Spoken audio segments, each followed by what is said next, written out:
షడ్రుచుల సమ్మేళనమైన మా ఇంటి ఉగాది పచ్చడిని నేను ఈ విధంగా రెడీ చేశానండి. దీనికోసం ముందుగా కొంచెం చింతపండుని కొంచెం నానబెట్టి పెట్టేసుకున్నాను ఈ విధంగా. తర్వాత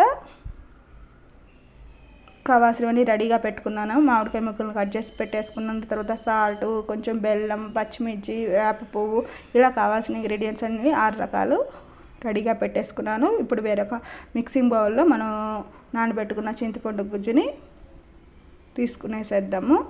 ఇప్పుడు మొదటగా చేదైతే వేసుకోవద్దండి. ఇక్కడ నేను మొదటగా బెల్లం వేసేసుకున్నాను. బెల్లం తురుముని తర్వాత మామిడికాయ ముక్కలను వగరు కోసం వేసుకున్నాను. తర్వాత ఇప్పుడు దీంట్లో కొంచెం కారానికి పచ్చిమిర్చి వేసుకున్నాను. కొంతమంది మిరియాలు కూడా వేసుకుంటారు. ఇప్పుడు దీంట్లో టేస్ట్ తగ్గట్టుగా కొంచెం సాల్ట్ వేసుకున్నాను.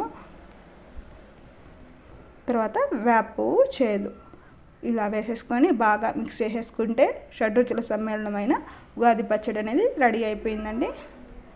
మా ఇంటి ఉగాది పచ్చడిని నేను ఈ విధంగా రెడీ చేశాను. ఈ వీడియో కనుక మీకు నచ్చినట్లయితే please like, share and subscribe to our channel. Thank you for watching.